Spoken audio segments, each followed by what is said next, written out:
Hi നമസ്കാരം, എല്ലാവർക്കും സുഖമെന്ന് വിശ്വസിക്കുന്നു. ഞാൻ മനുഷ്യൻ ജിതാണ്. ബിഗ് ബോസ് മലയാളം സീസൺ 7 അവസാനിച്ചുവെങ്കിലും അതിൻ്റെ പിന്നിൽ ചർച്ചകളൊന്നും അവസാനിക്കുന്നില്ല എന്നാണ് കരുതാൻ. കാരണം അവിടെ ചില കണ്ടസ്റ്റൻറ്റുകൾ പുറത്തും വലിയ ചർച്ചയായിട്ടുണ്ട്. അവരെല്ലാം അവരുടെ ആരോഗ്യങ്ങളിലൂടെ ജീവിക്കുന്നു. ഇപ്പം ഇവിടെ ആദില നൂറ വീണ്ടും പുറത്തൊരു വിഷയമായിരിക്കുകയാണ്. കഴിഞ്ഞ 2 ദിവസമായിട്ട് സോഷ്യൽ മീഡിയയിൽ തകർത്ത ചർച്ചകളാണ് നടന്നുകൊണ്ടിരിക്കുന്നത്. എന്താണ് സംഭവിച്ചത് എന്ന് വെച്ചാൽ, ഒരു വലിയ പാലുകാച്ചൽ ചടങ്ങിന് ഇവർ രണ്ടുപേരും പോകുന്നു. ഗൃഹനാഥൻ ഇവരെ സ്വീകരിക്കുന്നു, അതിൻ്റെ ഫോട്ടോ എടുക്കുന്നു. ഇത് വീഡിയോകളൊക്കെ നമ്മൾ കണ്ടതാണ്.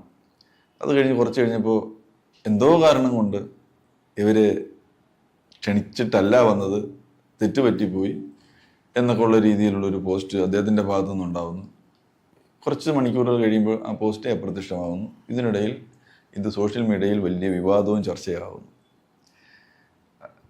ശരിക്കും ആ വീടിൻ്റെ പാലുകാച്ചൽ ചടങ്ങ് എന്ന് പറയുന്ന, അല്ലെങ്കിൽ ഹൗസ് വാമിങ് ചടങ്ങ്, ഒരു വലിയ ഉത്സവം പോലെ തന്നെയാണ് അവിടെ കൊണ്ടാടിയത്. അത് നമുക്ക് അതിൻ്റെ വീഡിയോസ് കാണുന്നവർക്കെല്ലാം മനസ്സിലാകും. അതൊരു വലിയ വീടാണ്. ആ വലിയ വീട്ടിൽ കേരളത്തിൽ നിന്നല്ല മാത്രമല്ല, കേരളത്തിന് പുറത്തുനിന്നുള്ള ഒരുപാട് പ്രശസ്തരായിട്ടുള്ള ആളുകൾ, വളരെ പ്രശസ്തരായിട്ടുള്ള, അതിപ്രശസ്തരായിട്ടുള്ള ബിസിനസ്മാന്മാരാവട്ടെ, പൊളിറ്റീഷ്യൻസ് ആവട്ടെ, മറ്റ് സിനിമ, കലാ, കായിക, സാംസ്കാരിക രംഗങ്ങളിൽ നിന്നുള്ള ഒരുപാട് പേര് പങ്കെടുത്തൊരു ചടങ്ങാണ്. അവിടെ ഒരുപാട് പേര് എത്തപ്പെട്ടിട്ടുണ്ട്. അതെല്ലാം ഒരു വലിയൊരു ആൽബത്തിനുള്ള ഒരു സാധ്യത അവിടെ ഉണ്ട്. ഈ അതിഥികളായി വന്നിട്ടുള്ളവരെല്ലാം ഈ ആതിഥേയൻ അറിയാതെയാണ് വന്നതെന്ന് പറയാൻ കഴിയില്ല. കാരണം അദ്ദേഹം അറിയാത്തവരെ ആരെയും അദ്ദേഹം വിളിക്കില്ലല്ലോ. അവിടെ ക്ഷണിച്ചിട്ട് തന്നെ ആയിരിക്കണം തീർച്ചയായിട്ടും ആദില, നൂറ എന്ന് പറയുന്ന 2 കുട്ടികൾ അവിടെ എത്തപ്പെടുന്നത്. അത് നമുക്ക് ആ വീഡിയോയിൽ നിന്ന് മനസ്സിലാകുന്നത്, അവരെ സ്വീകരിക്കുകയും അവരോടൊപ്പം നിന്ന് ഫോട്ടോ എടുക്കുകയും ചെയ്യുന്നതാണ് നമുക്ക് വീഡിയോയിൽ നമുക്ക് കാണാൻ കഴിയും. അതിനുശേഷം എന്തുകൊണ്ടാണ് ഇവരെ ക്ഷണിക്കാതെ വന്നതാണ് എന്ന് പറയപ്പെടുന്നത്, ശരിക്കും പറഞ്ഞാൽ ഈ 2 പേർ ഇപ്പോൾ ബിഗ് ബോസ് എന്ന് പറയുന്ന വലിയ ഷോയിൽ എത്തപ്പെടുന്നതിന് മുമ്പ് വരെ ഇവരെക്കുറിച്ച് ആളുകൾക്ക് സംശയമായിരുന്നു. ഇവരാരാണ്, എന്താണ്, നല്ലവരാണോ കെട്ടവരാണോ? ഒരുപാട് പേർക്ക് ഒരു വലിയ ധാരണയില്ല. അവരെ ക്ലോസ് ആയിട്ട് അറിയാവുന്നവർ മാത്രം അവരെ അറിയാം. അല്ലാതുള്ളവർക്ക് പുറത്തെ സമൂഹത്തിന് ഇവരെക്കുറിച്ച് വലിയ ധാരണയൊന്നുമില്ല. അപ്പോൾ ഇവർ സംശയത്തിൻ്റെ നിഴലിലാണ് എപ്പോഴും ഉണ്ടായിരുന്നത്. പക്ഷേ ബിഗ് ബോസിൽ വന്നു, അവരെക്കുറിച്ച് ആളുകൾ അറിഞ്ഞു തുടങ്ങി, അവരെക്കുറിച്ച് അവരെ കൂടുതൽ മനസ്സിലാക്കി തുടങ്ങിക്കഴിഞ്ഞപ്പോൾ അവരോടുള്ള ഇഷ്ടം കൂടി, ഒരുപാട് പേർക്ക് ഇഷ്ടപ്പെടുന്നവർ കൂടി. അപ്പം അങ്ങനെ വന്നപ്പോഴത്തേക്ക്, പുറത്തേക്ക് ഇറങ്ങിയപ്പോഴത്തേക്ക് നമ്മൾ കണ്ടതാണ് അവരോടുള്ള ആളുകളുടെ ഇഷ്ടവും. അവരെ അംഗീകരിച്ചു. 2 കുട്ടികൾ അവർ ഒരുമിച്ച് സ്നേഹത്തോടെ ജീവിക്കുന്നു. അതിനെ ആളുകൾ സമൂഹത്തിൽ അംഗീകരിച്ചു. അതിൻ്റെ മറ്റ് കാര്യങ്ങളെല്ലാം അവർ മറന്നു. അവിടെ എന്തുകൊണ്ടാണ് ഇത് സംഭവിച്ചത്, എങ്ങനെയാണ് ഇത് സംഭവിച്ചതെന്നുള്ളതൊന്നുമല്ല. അവർ പ്രസൻറ്റ് ലൈഫിൽ, പ്രസൻറ്റ് സൊസൈറ്റിയിൽ അവർ വളരെ സ്നേഹത്തോടെ സന്തോഷത്തോടെ ജീവിക്കുന്നു എന്നുള്ള ഒരു പ്ലസ് പോയിന്റിലാണ് എല്ലാവരും അവർ അംഗീകരിച്ചതും കാണാൻ കഴിഞ്ഞത്. അപ്പോൾ അതുപോലെ എല്ലാ പെൺകുട്ടികളും ഒരുമിച്ച് ജീവിക്കണമോ എന്നുള്ളതൊക്കെ ഓരോരുത്തരുടെ കാഴ്ചപ്പാടാണ്. അത് അങ്ങനെ ജീവിക്കണമെന്ന് അവരാരെയും ആഹ്വാനം ചെയ്തിട്ടും ഇല്ലാത്ത സ്ഥിതിക്ക് അവർ സമൂഹത്തിൻ്റെ ഒരു ദ്രോഹം ചെയ്തിട്ടില്ലെന്ന് തന്നെയാണ് ഞാൻ കരുതുന്നത്. പിന്നെ എനിക്ക് അവരോടുണ്ടായിട്ടുള്ള ഒരു പ്രത്യേക അടുപ്പം എന്താണെന്ന് വെച്ച് കഴിഞ്ഞാൽ, ഞാൻ ഹൗസിൽ ചെല്ലുമ്പോഴാണ് അവരെ ആദ്യമായിട്ട് കാണുന്നത്. അതിന് മുമ്പും ബാക്കിയുള്ളവർക്കും അറിയാവുന്ന പോലെ അവരാരാണ്, എന്താണ് എനിക്കും അറിയില്ല. അവരെ കണ്ടു, 2 ദിവസം കൊണ്ട് എനിക്ക് അവിടെ കണ്ടു. അപ്പം മനസ്സിലായ സ്ഥിതിക്ക് അവരുടെ ഒരു അടുപ്പം, അത് ഒരു ലവ് ബോണ്ട്, അത് എന്നെ ആകർഷിച്ചു. അതിൻ്റെ അടിസ്ഥാനത്തിലാണ് അവർക്ക് ഞാൻ ആ പൂമ്പാറ്റ എന്നുള്ള പേര് കൊടുത്തു. ആ പൂമ്പാറ്റ എന്നുള്ള പേരിൽ തന്നെയാണ് ഇപ്പോഴും അവർ അറിയപ്പെടുന്നത്. ബട്ടർഫ്ലൈസ് എന്നും പൂമ്പാറ്റ എന്നൊക്കെ തന്നെയാണ് എല്ലാവരും അവരെ വിളിക്കുന്നത്. അതിൽ എനിക്ക് വലിയ സന്തോഷമുണ്ട്. അത് ഇങ്ങനെ ഒരു വലിയ സ്വീകാര്യത കിട്ടുമെന്ന് കരുതിയിട്ടൊന്നുമല്ല. എനിക്ക് അങ്ങനെ തോന്നി, ഒരു ക്യൂട്ട്നെസ് തോന്നിയതുകൊണ്ട് അങ്ങനെ ഇട്ടതാണ്. ഞാൻ അതിനൊരു കഥയും പറഞ്ഞിട്ടുണ്ടായിരുന്നു. ആ കഥ പുറത്തു വന്നില്ല. അപ്പോൾ അങ്ങനെയാണ് എനിക്ക് അവരോടുള്ള ഇഷ്ടം തോന്നുന്നത്. പിന്നെ ശരിക്കും പറഞ്ഞാൽ ആദ്യത്തെ ആഴ്ച തന്നെ ഞാൻ പുറത്തു പോവുകയുണ്ടായി. അത് കഴിഞ്ഞിട്ട് ഷാനവാസ് അവരോട് ഒരടുപ്പം കാണിച്ച ഷാനവാസ് അവരൊരു വലിയേട്ടൻ എന്നുള്ള സ്ഥാനത്തിലേക്ക് വരുന്നു.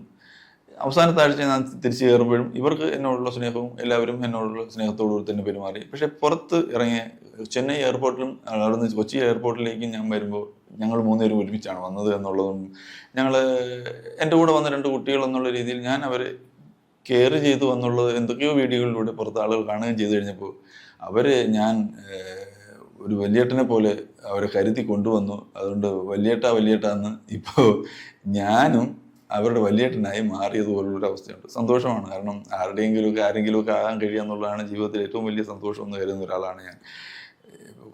കാരണം കുറേ കാലം മുമ്പ് പഠിത്തമൊക്കെ കഴിഞ്ഞ് നിൽക്കുമ്പോൾ ഗുഡ് ഫോർ നത്തിങ്, ഒന്നിനും കൊള്ളാത്തവൻ എന്നൊക്കെ ഉള്ളൊരു പേരുദോഷമൊക്കെ കേട്ടിട്ട് അവിടെ നിന്ന് ഇങ്ങനെ സ്ട്രഗിൾ ചെയ്താണ് നമ്മളെവിടേക്ക് എന്തെങ്കിലുമൊക്കെ ആയി എത്തിപ്പെട്ടത്. എന്തെങ്കിലും എത്തിയെന്ന് ഇപ്പോഴും ഞാൻ പ്രതീക്ഷിക്കുന്നില്ല, കരുതുന്നുമില്ല.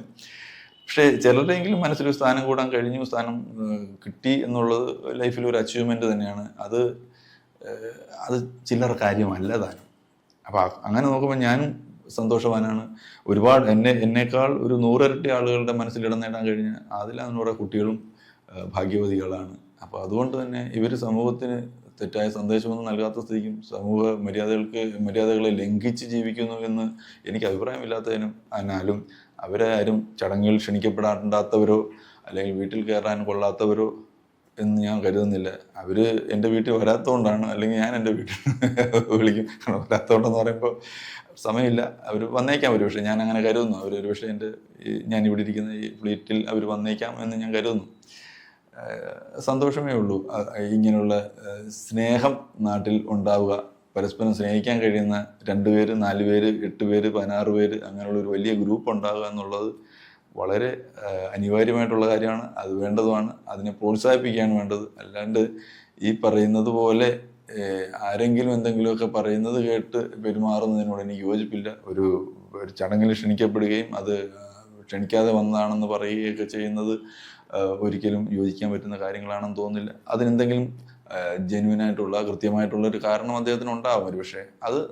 അത് ഈ പുറം സമൂഹത്തിന് അത് വലിയ ധാരണയുമില്ല.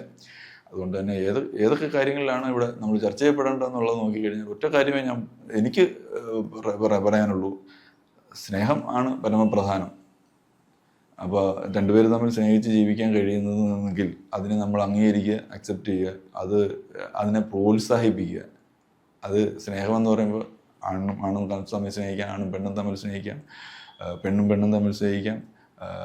ഇപ്പോൾ പലപ്പോഴും ഇപ്പോൾ കൂടുതൽ സ്നേഹം മനുഷ്യർക്ക് പെറ്റുകളോടാണ്. മനുഷ്യർക്ക് തമ്മിലുള്ള സ്നേഹത്തിനൊക്കെ കൂടുതൽ പെറ്റുകളോടാണ്, വളർത്തു മൃഗങ്ങളോടും വളർത്തു പക്ഷികളോടുമാണ്.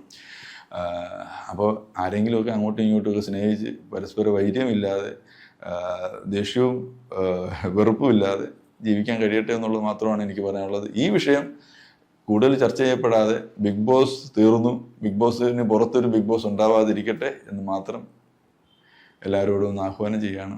നല്ലത് വരട്ടെ.